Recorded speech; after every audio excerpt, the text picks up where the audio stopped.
তিতির তুই চল চল জয় দাদা ভাই তাড়াতাড়ি এসো। এই তিতির কি হলো তোর? আমি কেন তোকে ছেড়ে গেলাম? এই তিতির ওঠ না ওঠ না। দাদা ভাই কি করে এরকম হলো? তিতির তুমি একা কেন এলে? আমাকে কেন ডাকলে না? পুরো গেল কি করে? লাইট অফ কেন? আরে দাও এই দিদি দিদি দিদি কি হচ্ছে তোমার? দিদি এসেছিল ও কেকটা খেতে চাইছিল। আমি রান্না করে গেলাম জল আনতে, তার মধ্যে ও কেকটা খেয়ে হঠাৎ করে বিষ লেগে কাশতে কাশতে পড়ে গেল। দিদি কথা বলো দিদি। এই দিদি দিদি জয় এভাবে হবে না কাকাই, অ্যাম্বুলেন্স ডাকো। হ্যাঁ হ্যাঁ আমি ডাকছি। এই দিদি কথা বলো কথা বলো।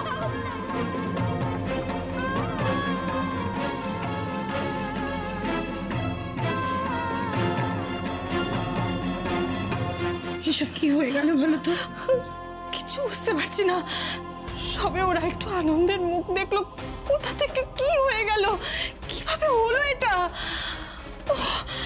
কি করব? কেকের মধ্যে কি এমন কিছু ছিল যাতে ওর অ্যালার্জি আছে?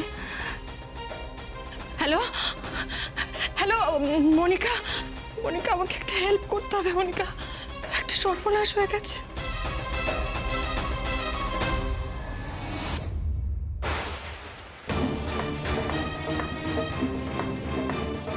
কি দেখেছি? কি হয়ে গেল?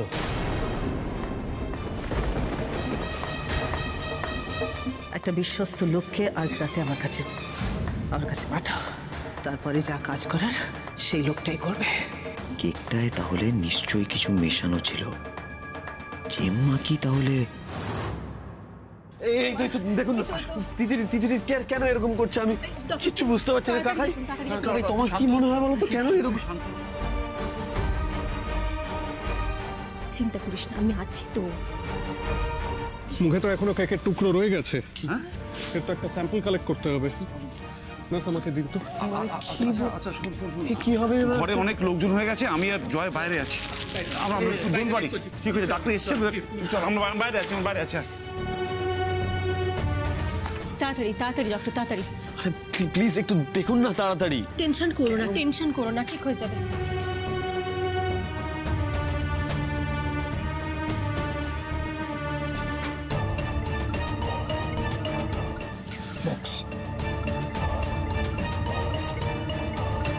ডক্টর সেন স্যাম্পলটা আমাকে দিন। মিতা একটু শুনে দিকে। হ্যাঁ বল। বলছি আমি এই স্যাম্পলটা এক্ষুনি ল্যাব টেস্টে পাঠাবো। 1 ঘন্টার মধ্যে জানতে হবে যে এই কেকের মধ্যে কি আছে। Got it? আমি বেরোলাম। এই তিতির সমাজবাবু, প্রথমেই আমাদের যেটা ভাবতে হবে সেটা হলো এতটুকু কেকের টুকরো যেন স্টমাকে না চলে গিয়ে থাকে, তাহলে কিন্তু মুশকিল অনেক বেড়ে যাবে। আচ্ছা আর আপনি চেষ্টা করতে থাকুন বমি করানো। কি করতে হবে প্লিজ ডক্টর করুন, প্লিজ করুন। আস্তে আস্তে আস্তে বমি করুন, আপনার হালকা লাগবে। ইতস্তত করার কোনো ব্যাপার নেই। আপনি এরকম করতে থাকুন। এরকম? হ্যাঁ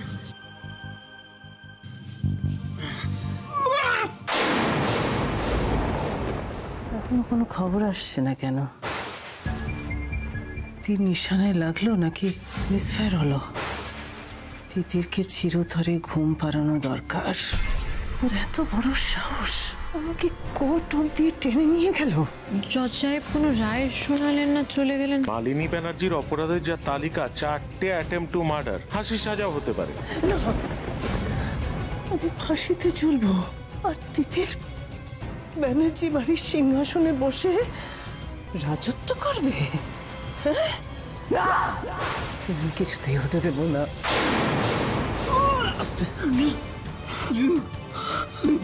বমি হওয়াটা কিন্তু ভালো ওর জন্য। আস্তে আস্তে সিস্টার একটু দেখুন তো, জ্ঞান ফিরেছে মনে হচ্ছে। দিদি দিদি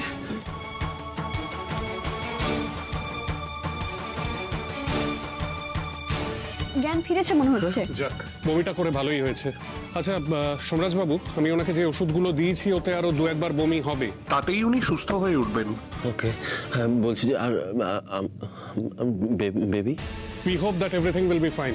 আপনি টেনশন করবেন না। আচ্ছা নার্স, আপনি একটু ওনাকে শোয়ানোর ব্যবস্থা করুন। আর সোমরাজ বাবু, আপনি একটু আমার সঙ্গে আসুন। আস্তে আস্তে সাবধান, একটু শুয়ে পড়ো।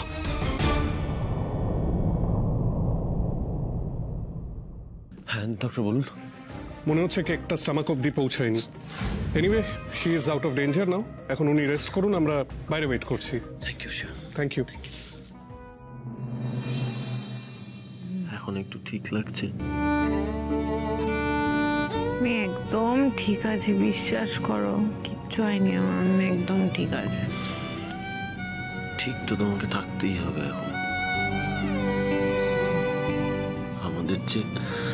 আমাদের জীবনে নতুন একজন আসছে না, তার জন্য তো তোমাকে ঠিক থাকতে হবে দিদি।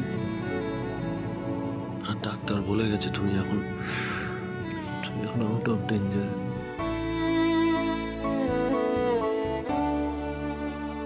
আরে বাবা, আমি 1 ঘন্টার মধ্যে রিপোর্টটা চেয়েছি। রিপোর্টটা কোথায়? দরকার হলে তারা দিন ওদের।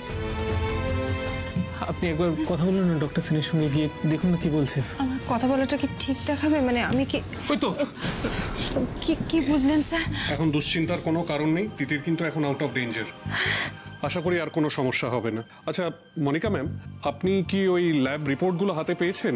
আমি সেই চেষ্টাই চালিয়ে যাচ্ছি। ওকে। আজ থেকে আমাকে ছাড়া তুমি কোথাও যাবে না দিদি। কোথাও মানে কোথাও না, দিনে রাতে কখনো কোথাও বেরোবে না আমাকে ছাড়া। যখনই যেখানে যাওয়ার দরকার হবে আমাকে বলবে। আমাকে ছাড়া তুমি কিচ্ছু খাবেও না, যাবেও না, খাবেও না। কান খুলে শুনে রাখো, যেখানে যাওয়ার দরকার হবে আমাকে বলবে, যা খেতে ইচ্ছে করবে আমাকে বলবে। আমি থাকবো তোমার সঙ্গে সব সময় 24 ঘন্টা। এই কথাটা যেন মাথায় থাকে দিদি। প্লিজ তুমি আমার কথাটা শোনো দিদি। তোমার কিছু হয়ে গেলে আমি বাঁচবো না দিদি। প্লিজ বোঝার চেষ্টা করো, কেন এরকম করছো বলো? সেই তোমার আর কোনো কাজ নেই, তুমি এখন 24 ঘন্টা আমার বডিগার্ড হয়ে ঘুরবে। হ্যাঁ থাকবো বডিগার্ড, তোমার বডিগার্ড হয়ে আমি 24 ঘন্টাই থাকবো এখন থেকে। তারপর যে লোকজন বলবে তুমি বইয়ের আঁচল ধরে ঘুরছো। কে বলবে? লোক বলুক, আমার তাতে কোনো আপত্তি নেই। বলবে লোক, বলুক। বাবা, তুমি নাকি বাচ্চার বাবা হতে চলেছো। বাচ্চাদের মতো করছে, বাচ্চা আর বাবার মধ্যে কোনো পার্থক্যই দেখতে পাচ্ছি না আমি। ঠিক আছি রে বাবা, আমি তিতির বসু অত বড় একটা ইলেকট্রিক শক খেয়ে বেঁচে গেল, একটা কেক খেয়ে টসকে যাবো আমি? আবার বারণ করেছি না এসব কথা বলতে? কেন বলো সবসময় এসব কথা? দাদা ভাই, হ্যাঁ বল।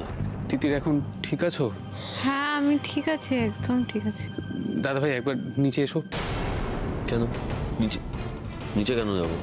বল না, এখানেই যা বলার। আমি তিতিকে ছেড়ে এখন কোথাও যেতে পারবো না। বল, যা বলার এখানেই বল। আরে আমি বিছানা থেকে নামবো না, যাও না তুমি। আমি কোথাও যাবো না, প্রমিস। একটিবারের জন্য চলো, মিতা আন্টিও আছে, আবার চলে এসো। মিতা ম্যাম ডাকছে, দেখো কি কারণে ডাকছে এবার দেখে এসো।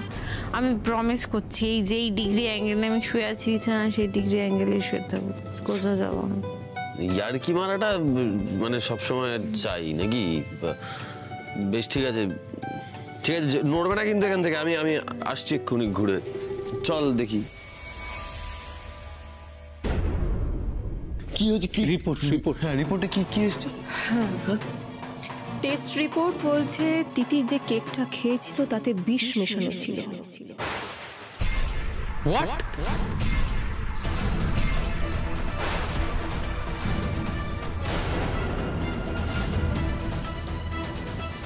বিষ মেশানো? মনিকা, কি বলছিস তুই? তিতিরের কেকে কে বিষ মিশাবে বলতো? আরে তাছাড়া দোকান থেকে বিষ মেশানো কেকটা তো বাড়িতে কেউ দিয়ে যেতে পারে না। তার মানে তিতিরকে কেউ ইচ্ছে করে মারতে চায়। বলছি তোমরা এইসব কথা পরে আলোচনা করো প্লিজ। আমি এখন বেরোবো, আমার দেরি হচ্ছে। দিদি একটা রিকোয়েস্ট আছে, তোরা একটু তিতিরকে প্লিজ সাবধানে রাখিস। হ্যাঁ আমি বেরোলাম। কিছু বুঝতে পারছি না, এটা কি হয়ে গেল? কেন হচ্ছে এসব? দাঁড়া, কেকটা তো একজন ডেলিভারি বয় দিতে এসেছিল, আর দরজা তো আমিই খুললাম। তাহলে সেই ছেলেটাই মেশায়নি তো বিষ? কি বলছো? যে ক্রিমিনাল সে নিজে বিষটা মিশিয়ে কেকটা নিজে হাতে ডেলিভারি করতে এসেছে আমাদের বাড়িতে। এটা হয় মানে এত এত এত এত বড় কাছাকাছি কেউ করবে? বাহ বাহ বাহ বাহ বাহ বাহ বাহ। এবার নিশ্চয়ই তোমরা জেম্মার উপর সন্দেহ করবে। হ্যাঁ, কোন কথা থেকে কোন কথায় চলে গেল? বাহ, তাই তো হয়। বারবার সবকিছু ঘুরে জেম্মার উপরেই আসে। কিন্তু তোমরা বোধহয় ভুলে যাচ্ছ যে জেম্মা কিন্তু এখন এই বাড়িতে নেই। চুপ চুপ চুপ, একদম চুপ। তোমাকে এসব কথা এখন কেউ বলতে বলেছে? আমি এই কারণের জন্য এই বাড়িতে আসতে চাইছিলাম না। তিতিরকে আমি এই বাড়িতে আর এক মুহূর্ত রাখবো না। আমি চলে যাবো। তিতির প্লিজ দাদা ভাই, প্লিজ মাথা গরম করে কোনো ডিসিশন নিও না। এখন তো তিতির ইজ আউট অফ ডেঞ্জার। আমি কোনো রিস্কই নেব না। আমি রিস্ক নিতে চাই না। আমি জানি বিষ মেশানো কেকটা কে পাঠিয়েছে। মিতা ম্যাডাম।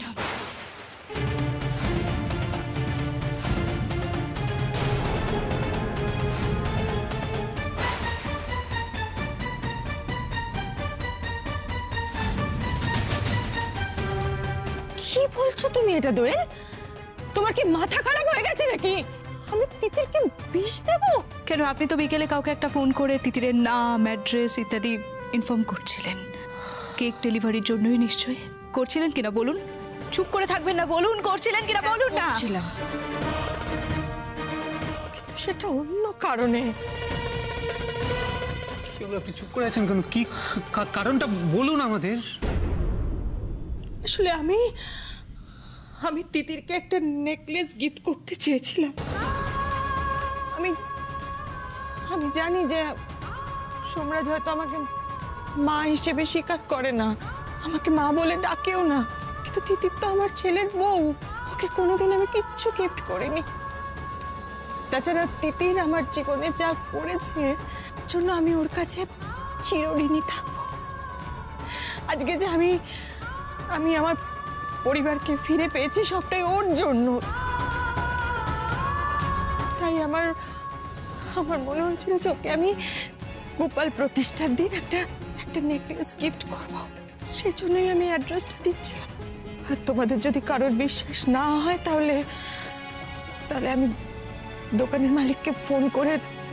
কাউকে ফোন করতে হবে না আপনাকে। আর কোনো কিছু প্রমাণ দেওয়ার দরকার নেই। কে বিষটা কে মিশিয়েছিল সেটা হয়তো আমি জানি না, তবে আমি এটুকু জানি যে আপনি মেশাননি কে বিষ। দোয়েল, ওনাকে ওইভাবে কথা বলা তোমার উচিত হয়নি। সরি বলো মিতা ম্যামকে। আমি কোনো কথা শুনতে চাই না দোয়েল, তুমি। আচ্ছা দাদা ভাই, দোয়েলও তো খুবই স্ট্রেসড। দোয়েল, তুমি তো ভুল বুঝেছিলে, বলো মিতা আন্টিকে প্লিজ সরি বলো, উনি তো গুরুজন। Please please.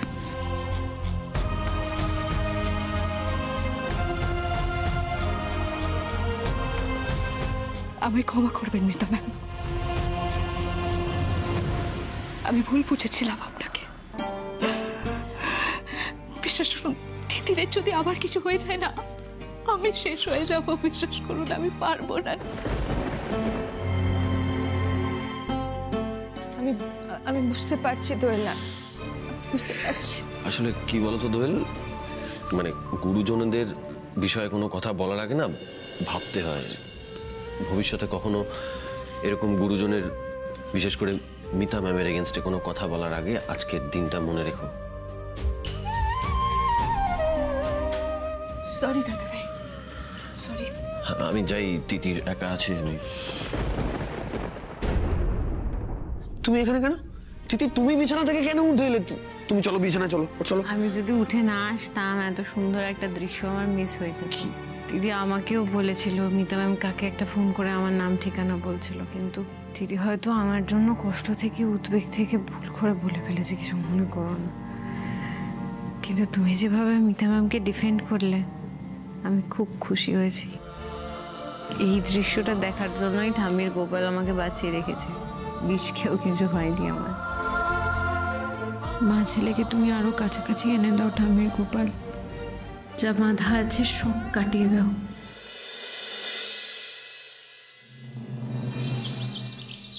হরে কৃষ্ণ কৃষ্ণ কৃষ্ণ কৃষ্ণ হরে হরে, হরে রাম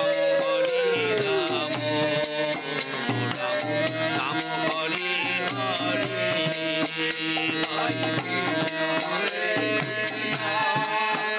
কৃষ্ণ কৃষ্ণ হরে হরে, হরে রাম হরে। আচ্ছা ঠাম্মি, তোমার গোপাল ঠাকুর কিন্তু আজ খুব খুশি। খুশি হবে না? ঘরের ছেলেকে ঘরে ফিরিয়ে এনেছে। আমার তিতির বউ দাদু ভাইকে তো গোপালই ফিরিয়ে এনেছে না। জয় গোপাল, জয় গোপাল।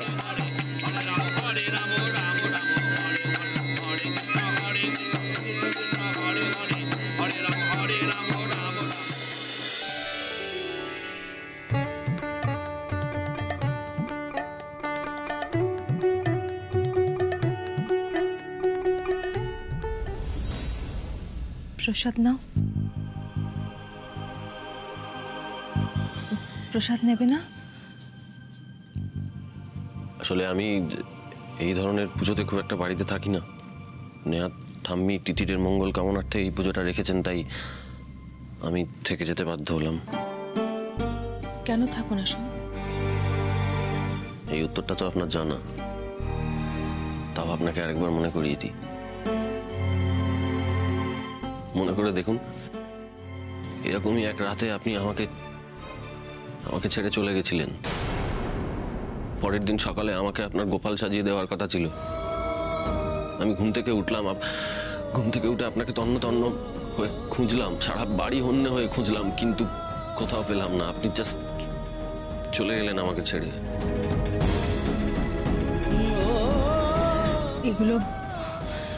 এগুলো সব মালিনী ব্যানার্জির চাল সোমনাথ। হ্যাঁ, কিন্তু একটা বাচ্চা তো এই সমস্ত চাল বোঝে না, তাই না? সে শুধু মাকে ছেড়ে যাওয়ার কষ্টটা বোঝে।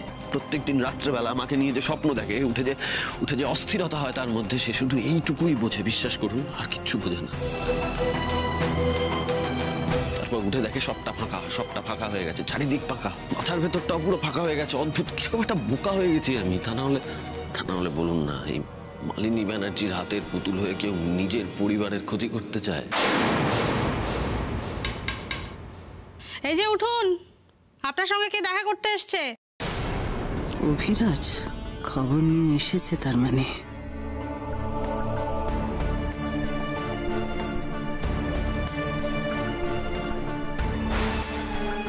ওখানে দাঁড়িয়ে আছো কেন? এদিকে এসো, তাড়াতাড়ি এদিকে এসো, বলো কি খবর এনেছো।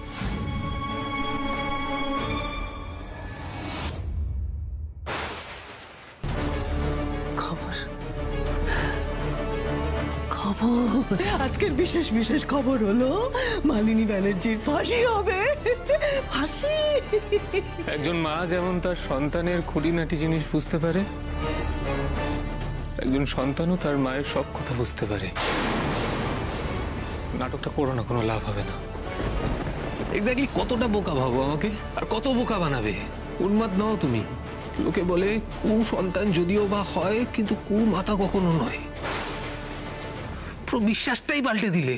আচ্ছা, ভবি ভোলার নয়। বেটা, তুমি চাও তো যে আমি ফাঁসিতে ঝুলে মরে যাই? তিতিরের সন্তানের ক্ষতি কেন করতে চেয়েছো? কি ভেবেছো ফাঁসির সাজা তো এমনিই হচ্ছে, সেই জন্য তিতিরের সন্তানকে খুন করে সব কোটা কমপ্লিট করে একেবারে ফাঁসিতে ঝুলি, তাই তো? তার মানে সব ঠিক আছে? তিতির বহাল তো বিয়েতে? তুমি কেন বুঝতে পারছো না সোমরাজ? আমরা সকলে মালিনী ব্যানার্জির কুকর্মের শিকার। মালিনী ব্যানার্জি একা দোষী? আপনি দোষী নন? আপনিও দোষী। আপনি দোষী। যাক, দুটো মানুষ শেষমেশ কথা তো বলছে। যত মান অভিমান যা কিছু আছে সব কিছু যেন ঘুচে যায়। মালিনী ব্যানার্জি এসে আপনাকে যা বললো, আপনি মালিনী ব্যানার্জির কথা বিশ্বাস করে বাড়ি ছেড়ে বেরিয়ে গেলেন? এতটা তো বোকা নন আপনি। কেন বললেন? ভেবে দেখবেন কখনো।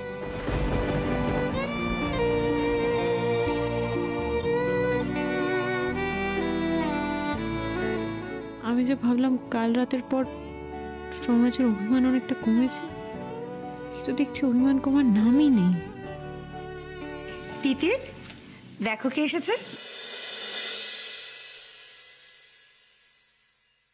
কি বলছো তুমি জয়?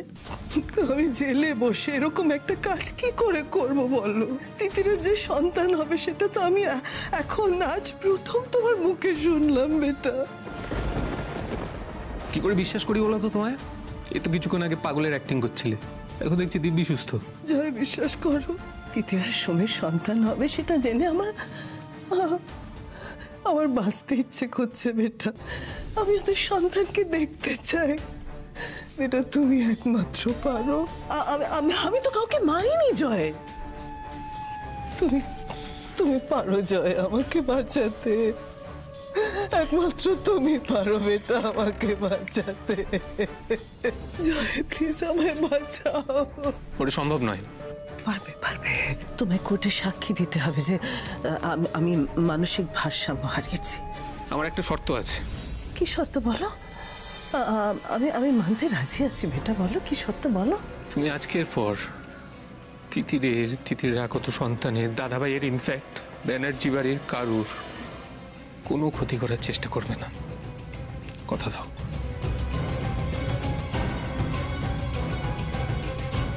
কথা দিচ্ছি জয়, আমি কারোর ক্ষতি করব না, কথা দিচ্ছি। একবার ফাঁসির সাজাটা আটকে দিই, তারপরে মালিনী ব্যানার্জির অন্য রূপ দেখবে তোমরা।